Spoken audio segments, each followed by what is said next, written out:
shared it to the university, so it's gone.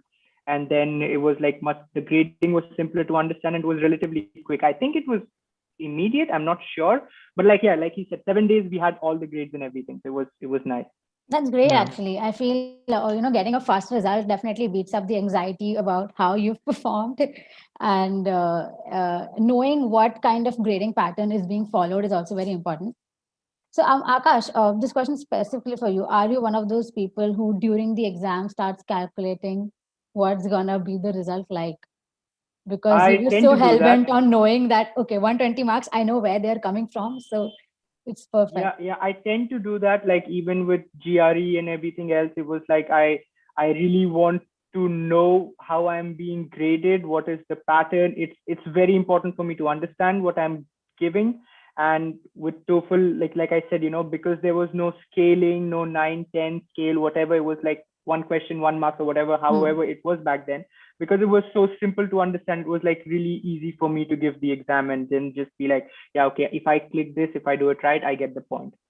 Perfect. Yeah, definitely. I feel so too. Since you mentioned that, TOEFL definitely offered a very nice guideline with respect to the marks distribution about the 3 sections. Did you follow some trick and during the exam for appearing for all the sections that you were asked for that time? Raj? Your voice has dropped significantly. Give me a second. Yeah. Hello. Yeah. Hello. We can hear you, but it's very Yeah, but low. it's Hello. like, yeah, So it's like now, it's from now is it It's uh, better? the same. it's the same actually. Just Yup. Hey, yeah. Is it better now? are you By any leaving? chance? I think it's the same. But do you mind like disconnecting your headphones and connecting them again? Is it better now? Yeah, I think I'm it's. not. I mean, I can listen to you, We but can it's not. hear. Yeah, Yeah. we can hear Okay. you, but it's not like clear. Like Raj's voice is pretty clear. Yeah. Is it better now? I'm so sorry. Yeah, well, We we can. can do. Yeah. We can go ahead with this, We, or I'll just yeah. talk a bit Yeah. louder. Yeah. So Yeah. Okay. definitely my lowers would get filled up. So since you mentioned that And TOEFL, it came back. Yeah. Came back. okay, since TOEFL offers you 3 different sections and definitely gives you a good split up of marks for the sections. Did you have any tips that you use during the exam for the 3 different sections that you appeared for? Section wise, any guidance that you could give to the students? Raj?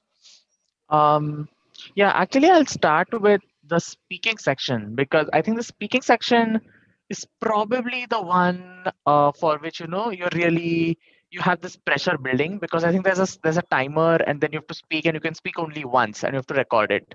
What I do is once I see the topic, they read out the topic. I think you can hear it in your headphones. So once you see that topic, you should read it quicker than they read it out to you and start making points. That gives you a few seconds extra maybe, but it's valuable. Okay, so you just write your points and then articulate them as full sentences when you give your answers. That additional 30 seconds sometimes helps. So that is one tip I would like to share. So I don't know if things have changed. Like full disclaimer to everyone, I've taken the TOEFL test like 3 years ago at this point, Yeah. so things might have 2018, changed. 2017. Yeah, so they might not be reading out the questions or something anymore. So but this was one tip that if they are, then you finish reading before them because they are generally reading at a leisurely pace. So finish reading before them and then create your answer, create points, and then answer, record your answer properly. That would be what I'll say for the speaking section. For the other sections, no specific tips. I think it's pretty straightforward, all of the other sections.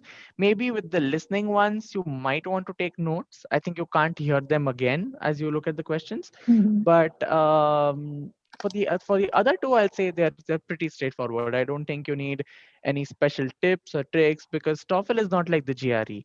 The GRE is designed to test different things. The TOEFL is designed to test, if you can speak and converse in English and take a course successfully taught in English at a foreign university. So you don't need any like special tips or trick for the other two sections, but the speaking tip is something I would recommend.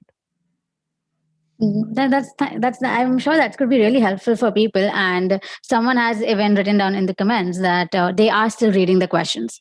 So Raj, your tip is going to be helpful for the people applying this Okay, year at awesome. least. Yeah, Akash, what about you?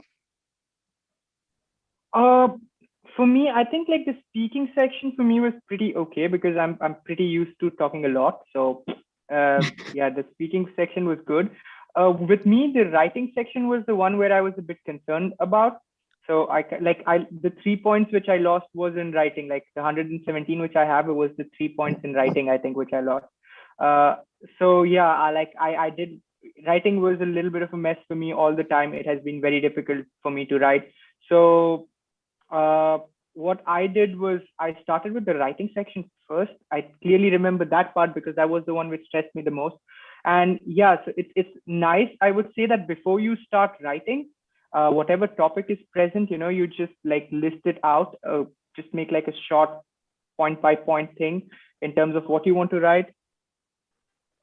Just give me a second. I'm really sorry. Yeah, okay.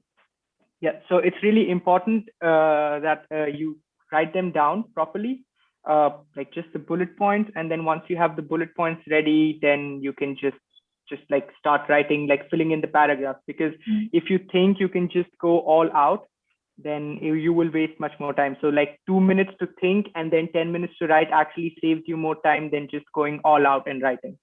So that would be my one tip, like just make bullet points for the paragraphs and then write them down.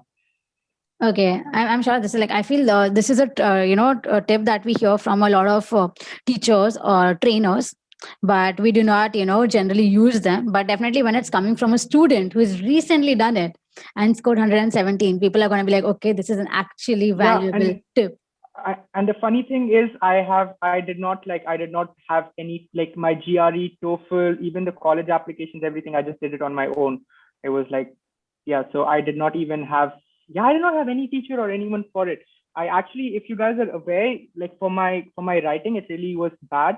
So I used this app called Grammarly. It's Mm-hmm. free. I think it's a Chrome extension or something. And whenever you type, if you do mistakes, it has like the red line and the blue line. Yeah. So I always used to try to have like a 90% point. Now you can, I think it's like super easy. Before it was a bit more complicated. Like 2 years ago, Grammarly was not that advanced. 3 years ago. So yeah, I just use that to do that. And this is a tip which I give from my blog. So like the blogs which I write, I before I used to just think I will write all of them at a go, but then now when I have the paragraphs in my mind, it's much quicker to write. Yeah. Okay. I'd also like to add. So I saw a comment about the listening section about what if you get lost or zoned out in the listening section. I think that's very important to address, especially because the listening section there's no going back. Like again, I'm not sure. Full disclosure that this was 3 years ago, but I don't think you can listen to the recordings over and over again as long as you want. Like I think after seeing the questions, I don't think you can listen to them again, or maybe it's just once. uh, I would really recommend taking notes while you do the listening section. And I think ETS has this practice TOEFL IBT practice book or something. I think it has 4 full practice tests. So I had done all of those. And what happened was, after you do enough of reading, enough of listening comprehension exercises, you get to know what sort of questions they'll ask based on the recording that they're playing.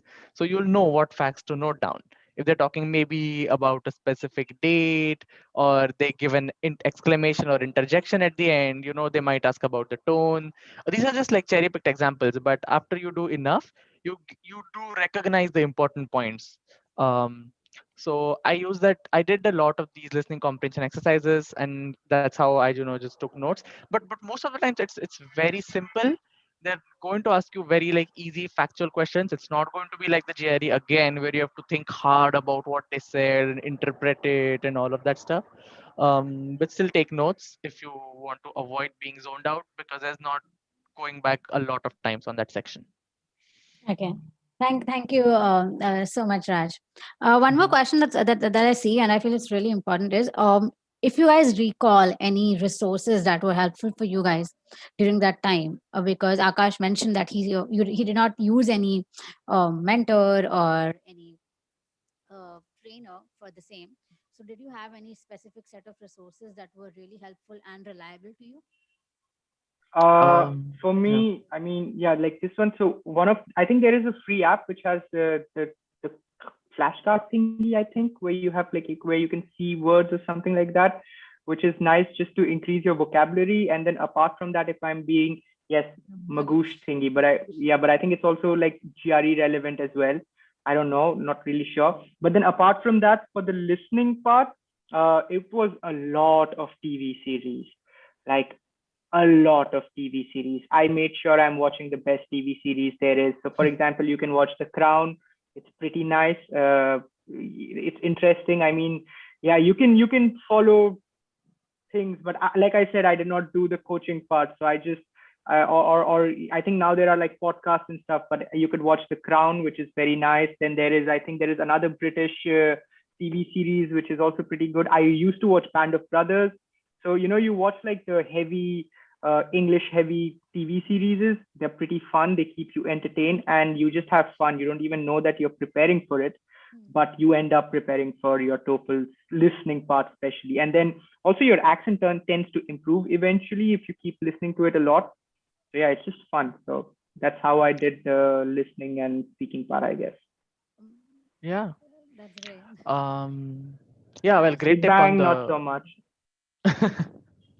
Big Bang is good, but The Crown was much better. great tip on the TV series. What also helped me was, I think, the ETS book about the TOEFL IBT. And also, I think Barron's has a book. This is not a promotion or anything. No one is sponsoring me to say this. I used these two books, and they were really helpful to me. I think Barron's, I don't know where, but I think they have. I think the book is green colored, and I think they have like 5 practice tests there as well. So that really helped me, because the more variety of things you're exposed to, the more practice you get. For the words app, like Akash said, like, again, great tip, but I would recommend, I mean, I did not do any word study for the TOEFL, especially because they don't really ask a lot of tough questions where you need to know the meanings of l- difficult words, to be honest. So I just did the TOEFL IBT book by ETS, and I think the Barron's book. Yeah. Okay. Considering the fact that you guys, I mean, Rajvardhan, you got a fully funded scholarship to UC Berkeley. um, yeah, so it wasn't like fully funded, but it was nearly fully funded. I think I had to pay something out of pocket for, well, I was an international student. I'm an Indian citizen, and I'm not a resident of California. So those fees, I think, aren't covered. But apart from that, most of my academics were paid for. Yeah. And yeah, so from like it's a notion. Like I will, Akash, you did your schooling from Europe, if I'm not wrong. No, I did my schooling from India, but my Yeah, master's yeah, from Europe. masters are schooling from masters from Europe. So it's a notion that TOEFL admits are generally for the US, and but we all know that they're for UK, US, Europe, New Zealand, Canada, and it's valid everywhere. So what are your views on this? I mean, what I have seen is that most of the universities, like if if you're not finding a corner university, like a corner case university in Europe which nobody has even heard the name of, if you're going to a reputed university, uh they accept TOEFL, they accept like the other English tests, they accept, and they need GRE, because this is also a common misconception that you don't need GRE to go to Europe. Well, if you want to go into a good university which has a reputation, then you need GRE, you need TOEFL. It's just the same as the US. I mean, there is no difference in, if you're that's the point, if you're applying for a good well-known university which has an international reputation and ranking, you will need the same test which you need to clear to get into the European university, which you will need to get into the American ones. I mean, the only difference between a European and an American university is that you tend to pay a little bit less money as compared to the American ones. And yeah, I mean, and also it's a little bit more, I don't know, it's like, yeah, it's a little bit more academic intensive. Okay. Yeah, because I think in America, you have semesters, like you have a 6-month system, and then you have a 2 years master's. Here we have quarters. It's like a 2.5 month system. And then masters, like I did my masters in around 2 years, 8 months, 2 years, 7 months. It's not like a 2 year fixed program. You don't have a graduation date. You only graduate when the university feels you are ready to graduate. So there's not like, oh, this is the date when you graduate. So that's like, those are a few different things. And of course, we have a lot of courses, additional courses, which you need to do because it's like study intensive. But in terms of GRE TOEFL, you have to give the same exams to get into the European universities, which you need to get into an American one, like a good university. So if somebody thinks that Europe, you don't need to give TOEFL or you don't need to get GRE, then maybe you're not looking at the right university. Akash is like, if you're looking at the best ones, you give this exam, and if you don't want to, then you're looking at not the best universities that I won't your say radar. not the best, because everyone has, they're like good at something or the other, but I'm saying in terms of reputation, like, Raj is from UC Berkeley and it's a very well reputed university.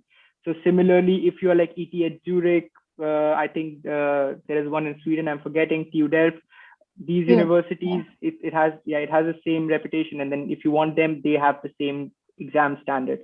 Of course, maybe if you go to some university in like some city of Germany, that could be a little, I don't know, because in Germany, the language requirements are also a bit different.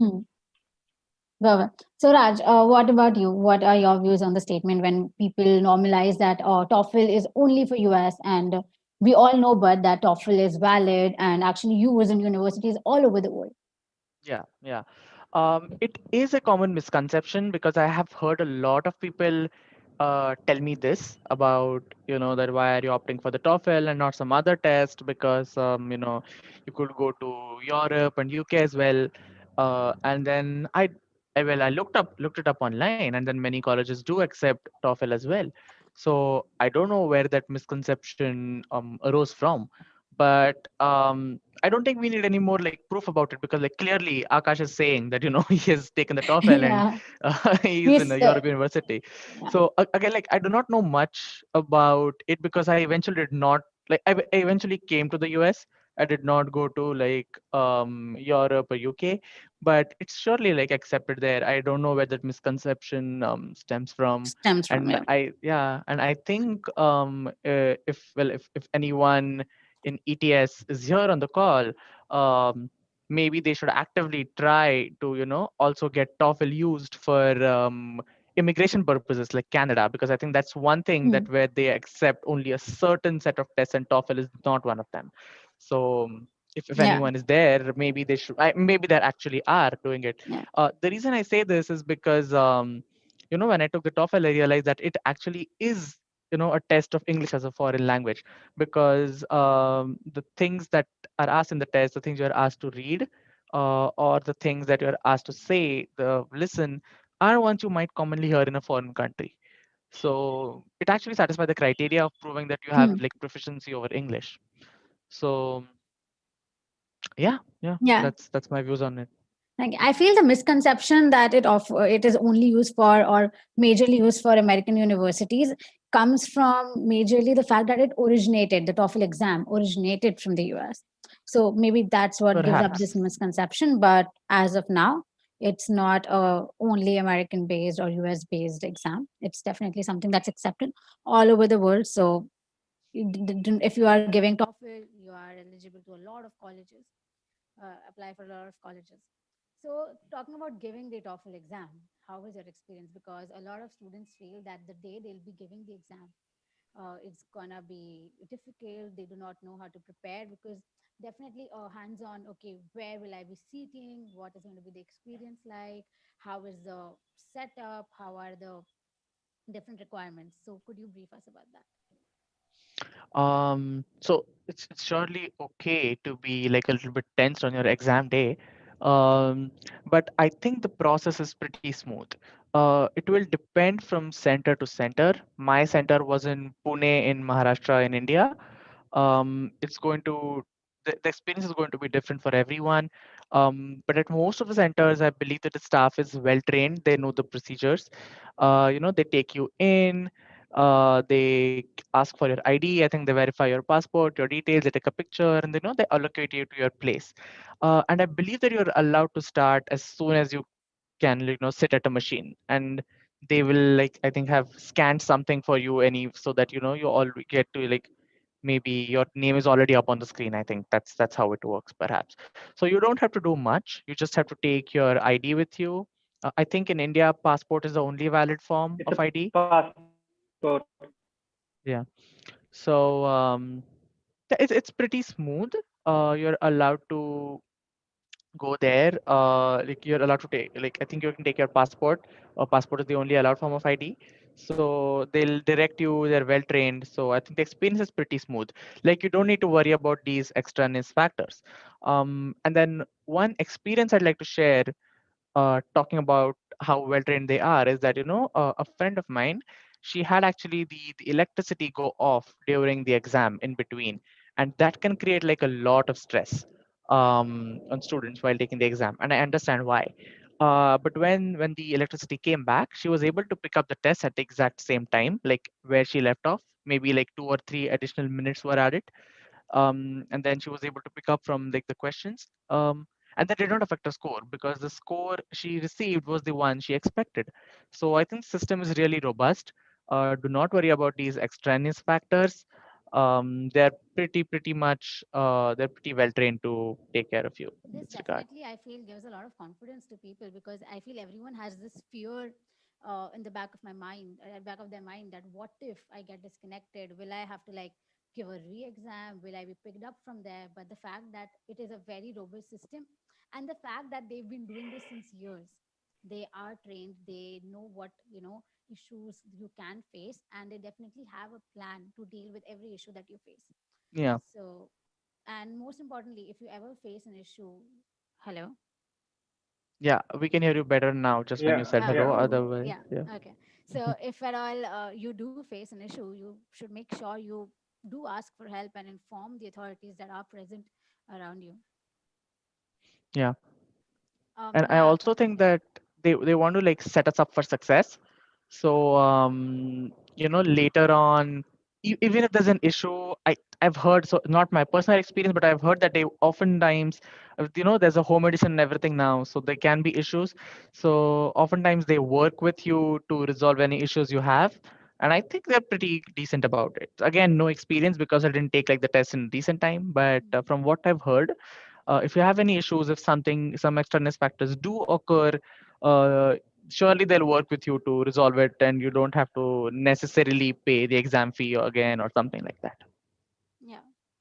Adding to Raj, actually, I'd like to talk a bit about the home edition exam that is started. It's obviously you can give the exam from the comfort and safety of your home, which is a major concern as of now. So you get to do that, and you will be at your home, and definitely you need one private room, a room where no one else is present. You need to ensure that it's you have it, and if you can't, like, go to a friend's place, relative's place, and make sure that you have one room that is entirely yours, and make sure you have internet connection, make sure your devices that can be considered as malpractice, like mobile phones, watches, are way out of your league, outside your room, because they might ask you to lift the laptop, show the entire room once just as a background check, which is obvious because definitely for such of an exam they cannot take up any risks. So show your room once so that they know that they're sure that this is not a room where malpractice is possible. And once that is done, you can, like a normal exam, put down your laptop and give the exam thoroughly without any other misconceptions, and you would be proctored by someone on the other side. And definitely that proctoring would be continuous throughout. But if by any chance, because let's face it, we stay in India, networks are not always 100% robust. So if at all your call drops, or if at all your Wi-Fi goes away, or maybe the light goes away, because let's face it, power cuts are also a very common thing here. So you do not need to worry about those things. If at all that happens, and if it's for a very small time wherein you can still be connected to the proctorer, he would definitely ensure that if it's a 5 to 10 minute slot that you got disconnected from, you can rejoin the entire exam, and you would, again, as Raju mentioned, pick up from where you left off, because they have a very robust system. But if at all it does happen that it's taking 30 minutes or it's taking much, much longer than 5-10 minutes for you to join the exam, then definitely you cannot. But you get to give a re-exam without any external fee, which is, I feel, a very good deal, considering the fact that you can give the re-exam without any fee, and a 5 to 10 minute markup line is pretty decent, I would say. Yeah, makes sense. Yeah, right. What are your opinions on the home-based exam and these few points, Akash? I mean, I graduated in April, so I have given a couple of home-based exams like on my own, but then home-based exams for us are quite different because, yeah, like when you're doing your master's, it's with the professor one-on-one, and the professors are pretty cocky sometimes. They're like, unless you have God himself, we will not be passing. So they don't really do the proctoring here. They're just like, yeah, you can have whatever you want to have open. If you can answer my questions, that means you know what I'm asking you. But yeah, in terms of online exams, I have had some other friends who are like just starting and they had to give like the online exams here. I'm not talking about TOEFL. And even in the Netherlands, I think it's the same across the world, that network drops, it's internet. You have problems. And I think in general, people are very, very okay with the whole idea that, if 5 minutes drop, 10 minutes drop. And I think ETS should be too. I hope they are. They are. Yeah, exactly. And generally, like even with the exams, what happens in our university was, you give your exam from home, and in case you have like a terrible internet connection and things go out, and then you're just locked out because they think that you're cheating or proctoring or whatever. So then you can talk to the proctor and you can like explain your reason, that this is the reason why I couldn't do it and this is what happened. And if it's like the first time, of course, if you keep doing it like 2-3 times where like you did give the exam once, it was cut for 20 minutes, so you got a re-exam, then you gave it again, it was again for 20 minutes, then it might be an issue. But for like the first 1 time or 2 times, I think even in here, they understand and they're like, yeah, sure, you can just give it on another date, we will fix everything for you. So I think maybe that's also the case with ETS. Yeah. And it's pretty simple. Like, I mean, online, yeah, as long as you can afford your own room, if you have the financial resources to have your own room at your own place, it is pretty understandable that you also have the financial resources to get yourself internet, because you have JIO now. So it's pretty cheap. I have from like, yeah, I think since the time we have had JIO, I'm not paid by Ambani, full disclosure, but since we have had, just a disclosure, no one's paid by anyone here. It's a full we are not discussion, sponsored by all anyone. the exams, exactly. books, anything that they've recommended, it's all just something that they genuinely wanted to recommend to you guys. Yeah, so like since we have had JIO, internet prices has like really fallen down a lot. So that's that. Also, yeah, there was one interesting question. I know we're not picking up question, but this is, I think, a very important part. People were asking like, language requirements for Netherlands or something like that. Okay, Germany, it's a different ball game altogether. But as long as you're doing engineering, like hardcore engineering in Netherlands, you don't need to learn Dutch. I'm saying you don't need to. If you want, you sure can. But I have spent 2.5 years. I have worked with the teams here, like all Dutch teams. I've done internships. I work at a company now.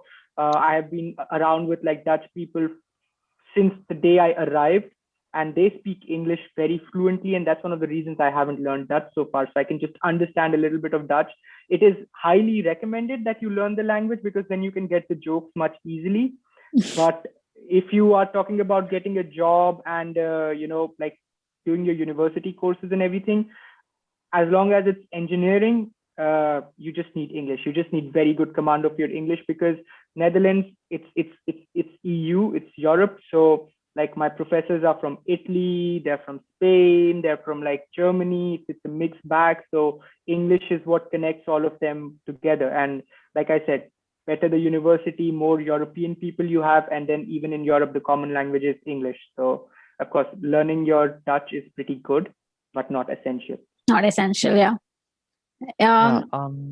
And coming back to actually your question about the home test, I'll actually recommend it. If anyone has any questions, I think you should ask your proctor at the beginning what is permitted and what is not.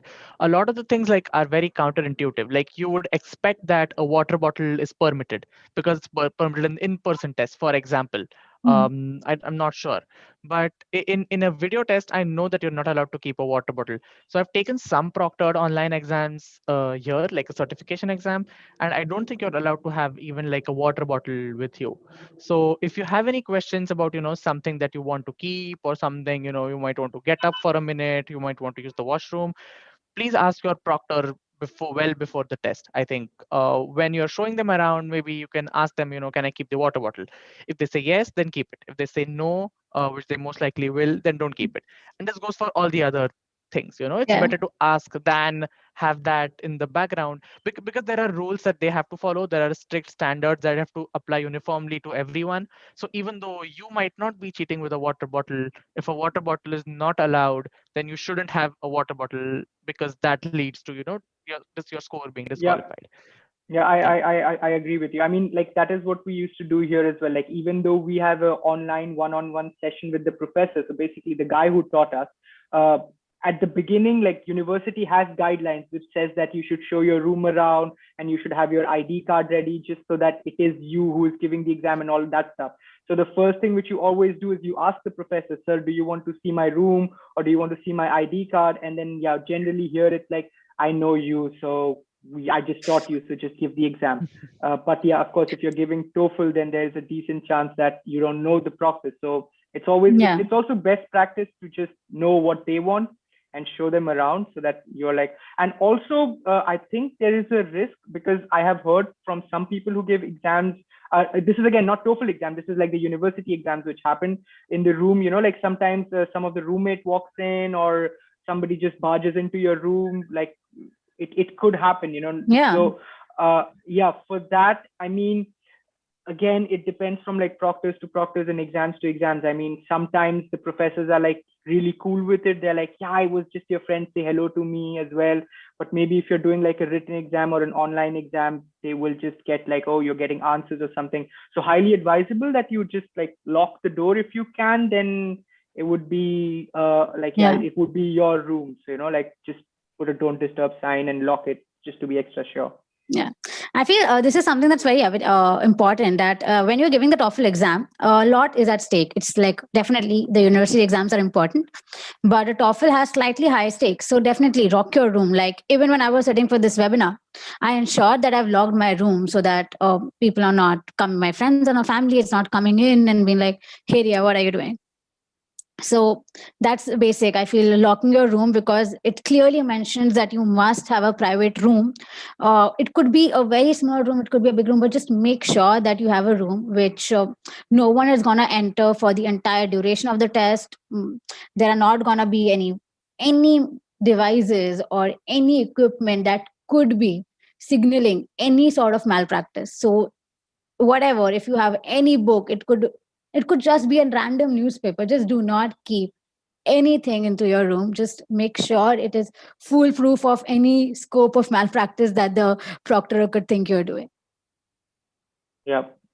And again, I think there's an interesting question about language. I'm just sorry, but like, yeah, because this is like Definitely take the it Dutch up, language. Akash. Yeah, the Dutch language questions, pretty interesting. I have done a lot of part-time jobs when I was here.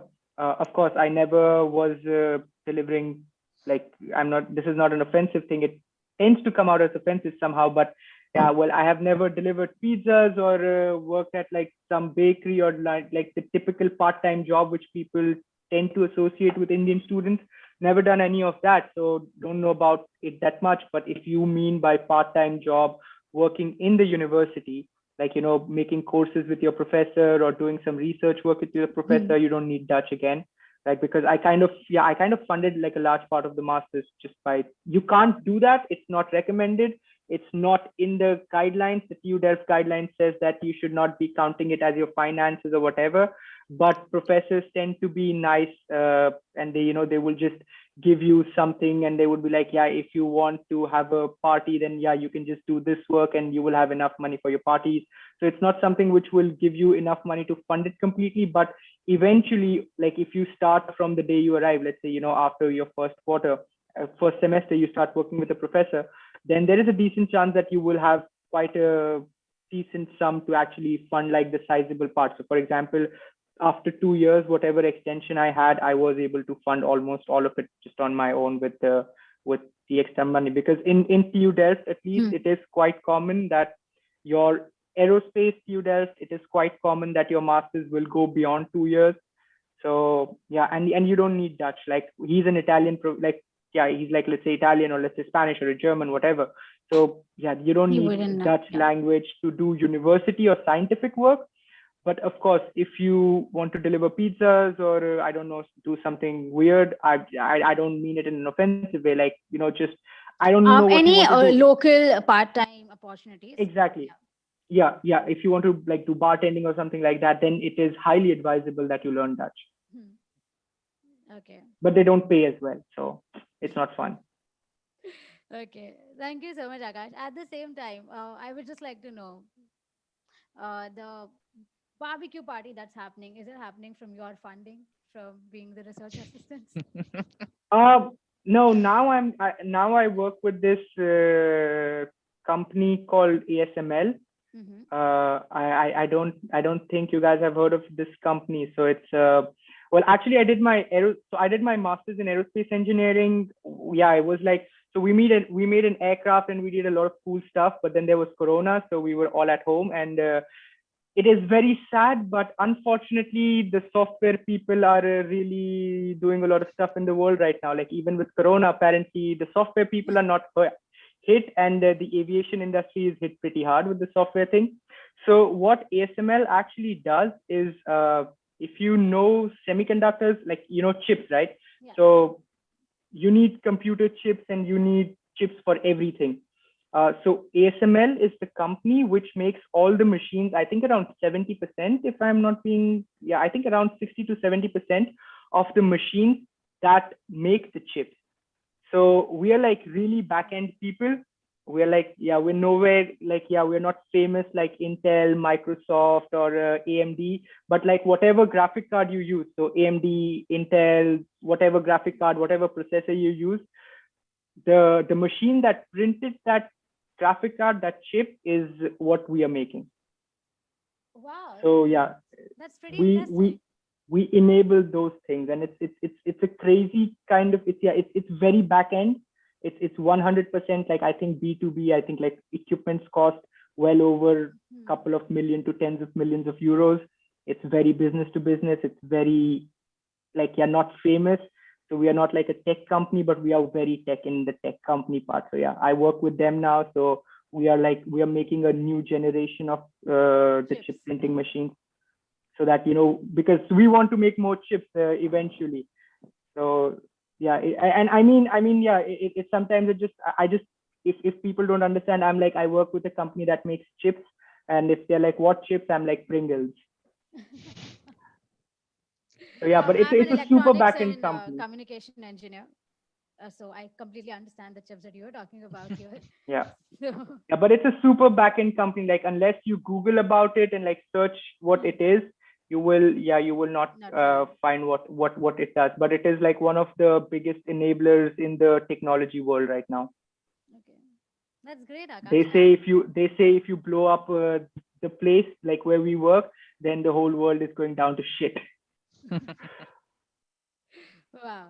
I'm sure I'm going to research a bit about this company after the call, for sure, because it sounds interesting and something that I'm not very well aware of. On the other hand, Rajvardhan, you've been working with Microsoft. So how has that been for you, getting a chance to work at Microsoft? Yeah. Well, really good. I'm actually doing the exact thing that I'm interested in, and that I tried really hard to get some experience in that during my masters. So I'm really interested in this combination of machine learning and computer security, or some form of it. And I tried really hard during my masters to do those projects, work with those professors, join those labs, get those papers published, and so on. And then it was really good because right now I'm working in the Bing team, and my work has a lot to do with bot detection and network fraud prevention, click fraud prevention. So I get to look at large sets of data to see what kinds of fraud, what kinds of rewards fraud people are doing, and all of that stuff. So it's really a lot of good work. Okay. Thank you so much, Raj and Akash. So I think I'll be taking up a few of the questions from the comments as of now, so that we have covered them as well. Um, so here goes one super interesting question that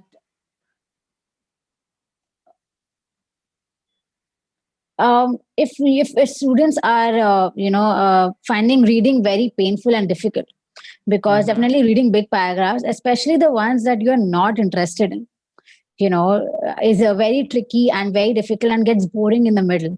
So do you have any suggestions or ideas to improve that section where you can read longer paragraphs, or what was the tips that you used? Um, well, yeah, some sections can be like some passages can be really boring, but you don't have much of a choice, honestly, Hmm. about whether you can read or not. It's I think that these passages are much, much simpler than the GRE passages. At least the questions asked are very, very straightforward. So maybe what you can do is read them paragraph by paragraph, and then maybe like 2 line summary of each paragraph in your notes, or at least the key points. And then when you get a question, you can quickly pick up what paragraph to go to. So don't have to read through the whole thing again.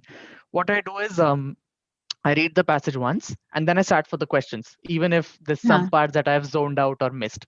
And then when I see the question, you go back and try and find the answer.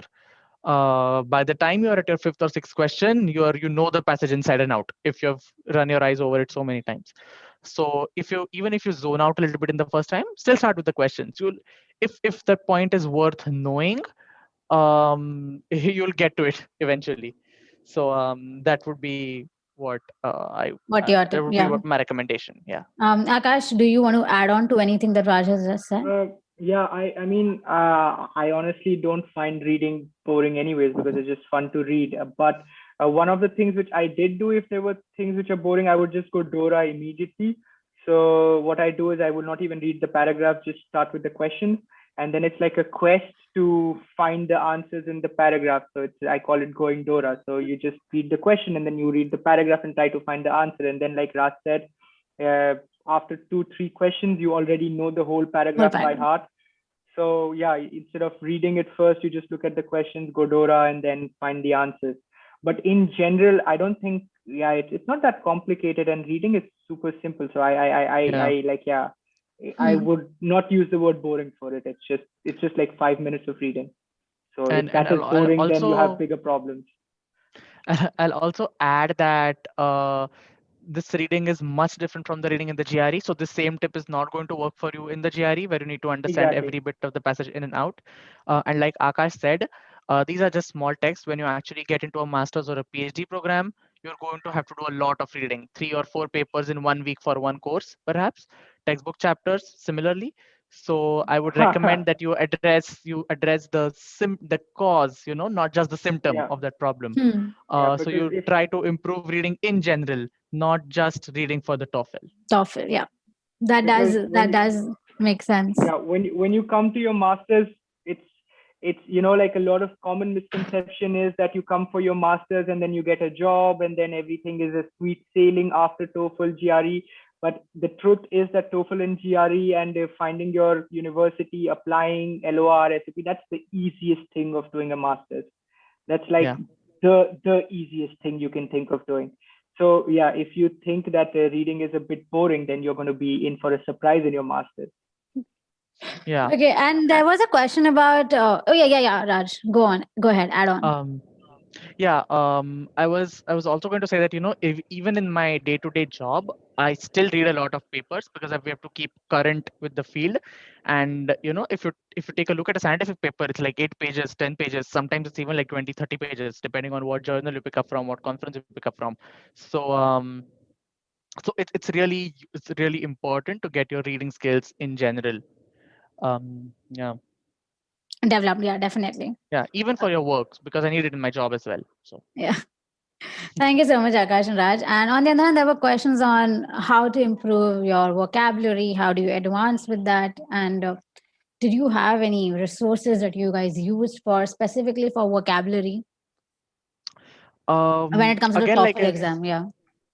like I said before, the vocabulary, it always helps to have a good vocabulary, But even the questions that you have asked me asked both of us from the beginning, and the answers we have Mm. given, they are also sufficient to qualify as good vocabulary when it comes to TOEFL. The idea is that you should be able to understand English and speak in English while you are in an English speaking country and doing like a program there. So you don't need to use words like serendipitous, philandery, whatnot, all those typical GRE words, iconoclast. You're not going to use them in your, I mean, I recommend don't use them because no one Please. uses them in day-to-day life here. So I recommend, don't use those words. It's about like Having a just normal like, conversation, like I feel the yeah, way we yeah, had having a one normal today. Yeah. conversation. Yeah, Yeah, this yeah, is this that is is, this is more than enough for your TOEFL. I mean, yeah, yeah. like you have those Magoosh app which flashes you crazy words. I tend to ignore them in general because, and that's why I said TV series, because they're interesting and you keep listening to it. I think after a point you just get used to the whole idea of words being thrown at you all the time, and you're trying to understand the plot, and then it's fun, and then it helps you a lot with a lot of other things as well. So it's a very fun way to improve your, what you could do if you want to improve your reading is something which I did. I also put the subtitles on, so then you're listening and then Mm-hmm. looking at the subtitles, so the words are also getting registered at the same time. That way when you're writing, especially if you use Grammarly to write, just use Grammarly. I mean, it's amazing. I mean, I did my thesis with Grammarly. So, I used to put paragraphs into it and then always make sure that the score is like 90%, like 90 or above. So it's a really nice way to do it. It improves your reading, writing, everything in general. So I mean, like for example, if I'm trying to learn Dutch and I ask my Dutch friends what's the best way, they're like, watch our TV series or watch our movies. So that is the best way to do it. Okay.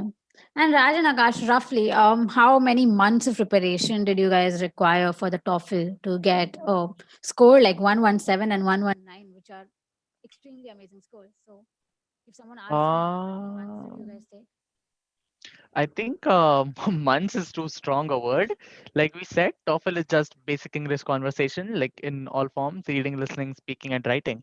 So actually, if you're doing those practice tests, reading some passages, doing the listening practice, I think like a week should be more than sufficient. So I realize that I have a strong advantage here because I come from an English speaking school. My education has been in English all throughout. So if you're someone like that, then you do not need like more than a week's preparation for sure.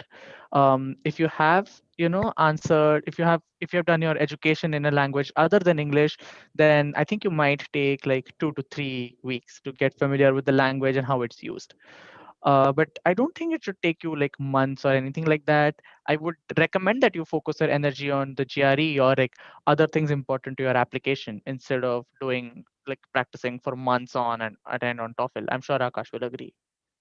Yeah, I completely agree, and it depends a large part. So TOEFL basically is English as a language test. It is not being The bombarded with guru weird of words the and weird English, yeah. languages and like freak you out tests. So I mean, honestly, I haven't really prepared for TOEFL. I think like I gave my exam in Bangalore on a Sunday. I think I remember. Yes, it was a Sunday because I remember I had a job interview or something, and I had to choose, and that was like one of the best choosing moments for me. I think it was Exxon Mobil. Yes, and I had like my final interview or something like that, and then I had to like really choose: do I want to do a master's or go there? And I was like, yeah, well, master's it is.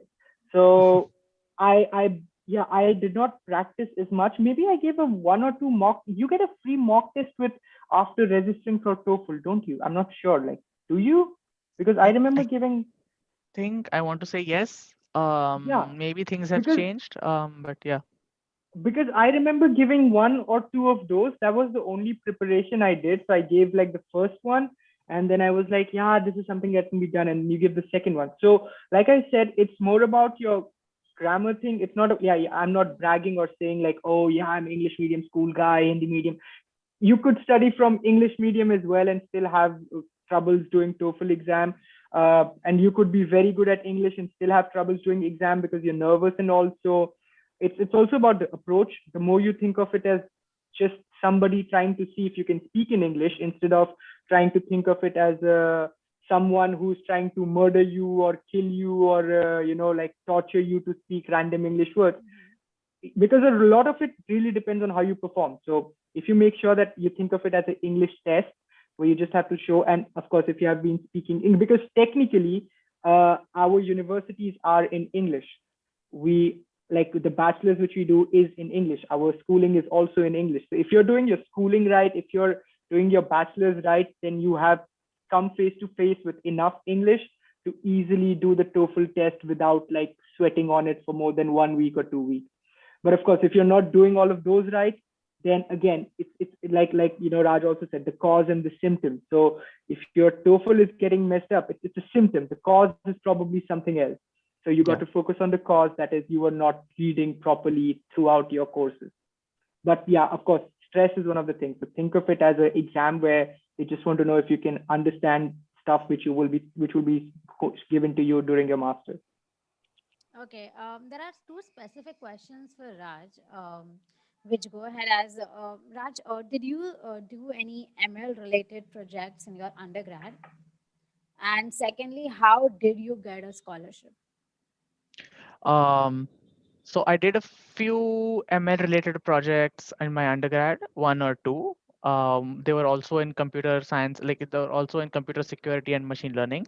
Lots of free resources available online, so you can do it. And especially with the pandemic, it has opened so many doors for you to collaborate with professors abroad as well, which is not a luxury I had.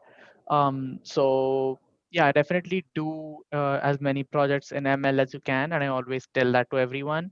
If you're interested in ML, that is. If you're interested in something else, do projects in that. And the second question was scholarship, Yeah. right?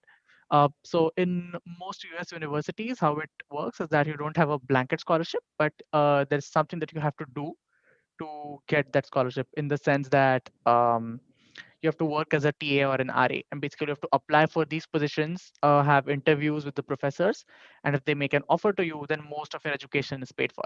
This will depend from university to university, whether it's a state school, whether it's a private school, what course you are on, what visa you are on.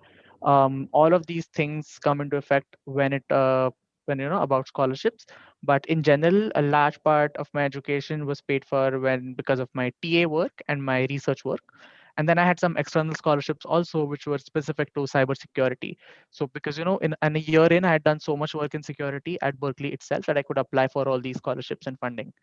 It wasn't fully funded. I still had to pay some money out of pocket. But yeah, that's how it worked for me, the scholarships. And Oh, yeah, to add to the scholarship part in Europe, that's not how it works in Europe. Just to be very clear on that, because that's a common misconception that some people have. In Europe, what happens is in US, the fees are pretty darn expensive, even for Americans. So it's a very different story. But in Europe, what happens is as a European, you will pay around 2,000 euros for the whole year. And as an Indian student, you would pay maybe 15 to 20,000 euros a year, depending on where you're going. So the fees are really less. And then for the European students, it's even lesser. So they don't have the system where being a TA or RA gives you scholarship or anything, because the fees is as it's pretty less. So the TA RA money is more of like a party money. But when you're an international student, then you're like, oh yeah. So for example, I did like when I was working with my professors, we did online courses, we created a lot of stuff, we did a lot of things.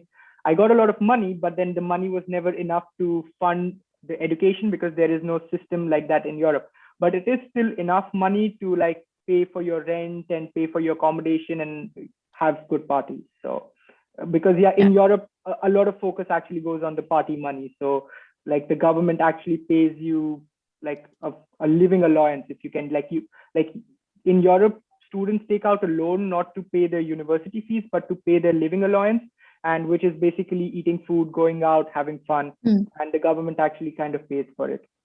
Oh, that's great. Okay. But Thank not you. for international students. Oh. Yeah. So if you're an international student, if the university says a certain amount of funds which you should have, then it is highly advisable that you have it. And if you don't have a scholarship when you're getting in, like immediately when you get in, you have the scholarship, then there is a 95% chance that you're not getting a full scholarship for your fees or everything. So you will pay, like let's say if it says 40,000 euros for the whole course, you will pay around that much. Like maybe you will pay 30,000 euros. But yeah, it's a bit different from America. Like your thesis in Europe is not paid, but you still Perfect. do the same stuff. So yeah, that's a Yeah. common misconception which a lot of people ask. So just to put it out there. Yeah, thank you so much, Akash and Rajvardhan. And I really hope for the audience that mostly all your TOEFL related queries were definitely clear. I did pick up some questions outside the TOEFL too, so you guys know Rajvardhan and Akash a bit more, and you could understand where they're coming from. Put yourselves in their shoes. At the same time, thank you so much, Rajvardhan and Akash, for being here and sharing your insights. And to the audience, since the COVID time is going on, and if you ever want to appear for the TOEFL right away, I would definitely suggest that with respect to safety and comfort of yourself and your family and your loved ones, it's better to go for the home-based test that has been started. Definitely, you will be receiving an email with a few resources and how to get in touch with them. And I really hope you guys took out a lot of information, and definitely keep the information and learnings that have come out of this webinar in your mind for longer, because most of them were not just TOEFL based, but things that generally you should keep in mind, like always reading attentively and always making sure whenever you're having a conversation or watching a show, you are doing it not for the TOEFL exam, but in general, because it's all very important. Yeah, and so thank you so much for having me here today. And I've put my LinkedIn in the comments, so please feel free to connect with me and ask any questions that may not have been answered here. One thing I would like to, ask of everyone who is asking questions is that please make sure that they aren't answered online with a simple Google search or on university websites. I'm unable to provide any extra information other than the one that is listed on the website. So if you're asking me factual questions like how much will this cost, or what's the scholarship process at this university, you're better off looking at that university's website than me, who will do the same Google search maybe and tell you those things. I will be happy to answer any specific questions about TOEFL or GRE or something like this, where you can't find a clear answer online. So that is something that I would, request everyone to do. But please don't, you know, please don't think that, you cannot contact me with questions or something like that. If I feel that your questions are answered better somewhere else, I'll share a link to that and you can go. But Yeah, and yeah, I think sorry, please go ahead. Is no, that I was it? just ending with my Yeah. comments at like my contact is there in the Yeah. comments. Yeah. Yeah, I think Saurav has also put in my LinkedIn. If you have software related questions, I think Rajvardhan is a very software guy.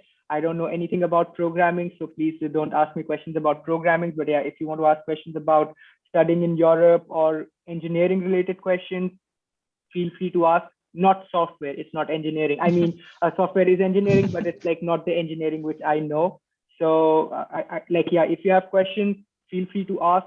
And also, I would really appreciate, like Raj said, that I mean, of course, I know we did the same mistake. We did it. Like we used to ask our seniors questions like, भैया वहाँ पे job का क्या scene है, and भैया वहाँ पे पढ़ाई क्या होता है, और भैया वहाँ पे course क्या होता है, or some things like that, which is easily Googleable. We did irritate them a bit with that, and we could not understand why they were not replying to us. But then now when we are in their position, we completely understand why they were not replying to us, because there is a lot of questions that always get thrown at us. So Google, and if you have like specific questions about specific things, there is a good chance you can ask us, and I can maybe direct you to the people who can answer those questions. So yeah, feel free to do that. And also, when you're like shooting a message, avoid words like bhaiya, sir, or whatever. I have a name, thank Yeah. God for that. Just use Akash and be Yes. like, Akash, I have this question, just ask. It's straightforward. If you're feeling awkward, sure, bhaiya is appreciated, but sir just gets very weird. So yeah, just feel free to ask questions. I mean, because like yeah, we came here with, I mean, now I think the whole mentorship program and thing has just started like a couple of years ago. When we were there was no one. It was just our seniors and asking random people for help. So yeah, we're more than happy to help you guys in any ways we can. And of course, if you have aerospace related questions, I would be more than happy to answer. I mean, building planes, it's fun. So yeah, just feel Yeah. free to ask mechanical, aerospace, and all that stuff. Software, I have no idea. Thank you so much. I feel Rajvardhan and Akash have given a beautiful entries to the webinar with respect to how you can reach them and what kind of ways and what kind of questions you can ask them, and they'd love to answer. though they take up any question that you answer. Similarly, Saurav has shared the community link in the group, so you can definitely join that link so that today, there were a lot of questions that were outside the TOEFL base, which involved study abroad. So we would take those questions or those specific queries in that webinar. Definitely feel free to join the link and stay updated with respect to any events that ForeignAdmits does. Once again, thank you for all the participants to join this webinar, and thank you, Akash and Raj. Yeah. Thank you so All much. right, guys. All It right. was a pleasure joining, Have a and great thank you so day. much. Pleasure joining. Yeah. Have a great day. All right. Bye. Bye. Bye. Bye.